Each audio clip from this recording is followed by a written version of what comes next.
بعض النساء او بعض البنات لما نتكلم معاهم في الامر ده، وان لا يليق ان انتوا تكون جلساتكم كلها غيبة ونميمة وكشف عورات واسرار، فيكون الرد ايه؟ يعني انت عايزانا نقعد نقرأ قرآن ونتدبر في الاحاديث؟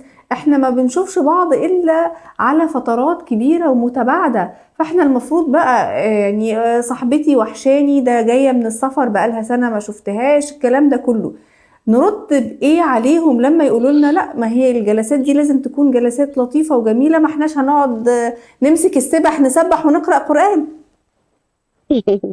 هو مو مطلوب اساسا كذا، يعني المفروض انه لكل مقال مقال. يعني طالما احنا مم. اجتمعنا نجتمع ونبث اشواقنا وننبسط بالجلسه، بس مو لازم يكون بالحرام. يعني مو مم. لازم نجيب غيبه ونميمه، مو لازم.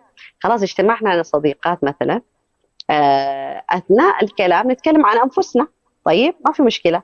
ولما نتكلم عن انفسنا لازم نكون احنا واعيين ايش مساحه المساحه المسموح بها شرعا للكلام عن إيه اللي انفسنا بدون ينفع ما نذكر يتقال وايه اللي اشخاص. ما ينفعش يتقال عن حياتي يا أستاذة خديجة في الجلسات دي مع أصدقائي المقربين؟ هو درجه القرابه هو ذا الكلام. يعني هو لازم نتكلم عن حياتي، يعني في الجلسات النسائيه ما ينفع نتكلم في اي شيء ثاني.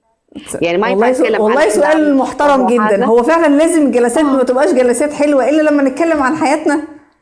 انا عارفه. يعني ليش لازم يعني في كل جلسه مثلا اجيب اولادي وزوجي وعائلتي في القصه دي كلها؟ المفروض انا جالسه بشحمي ولحمي مع مم. صديقاتي، معناها مم. اتكلم انا عن نفسي، عن طموحاتي، عن احلامي، عن ما مررت به، ايش صادفني، ايش مش عارف ايش تعلمت، ايش استفدت، ايش طبخت، ايش شيء جديد مم. مارسته في حياتي. المفروض هي كده يعني تبادل.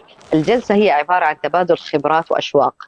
فليش لازم نحن نعتقد انه لازم اجيب قصص من حياتي وعلاقتي مع زوجي وعلاقتي مع اولادي وعلاقتي بمشكله الفلانيه واجيب علانه؟ ليش لازم هذول كلهم؟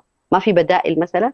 مو لازم نمسك السبح وكذا، في جلسات كثيره جدا توسع الصدر، الواحد يجلس فيها قصص، فيها عبر، فيها افكار، فيها اشياء كثيره جدا. هو فيها الهدف. تبادل خبرات. نعم، هو الهدف. احنا ليش مجتمعين؟ الهدف ايش هو؟ ننبسط. ننبسط مم. بالكيفيه اللي ترضي الله. خلاص يلا، حتيجي الافكار، حتيجي القصه ورا قصه، صار معي الموقف الفلاني، حتحكي طب كيف عالجت الموضوع ده، كيف مش عارف ايش، والوقت حيمضي يعني، عارفه. مم. فهو هذه الفكره. لكن العقل محصور انه لن تحلو هذه الجلسات الا باني انا افتح ملف حياتي واسراري وافضفض ونجيب شويه غيبه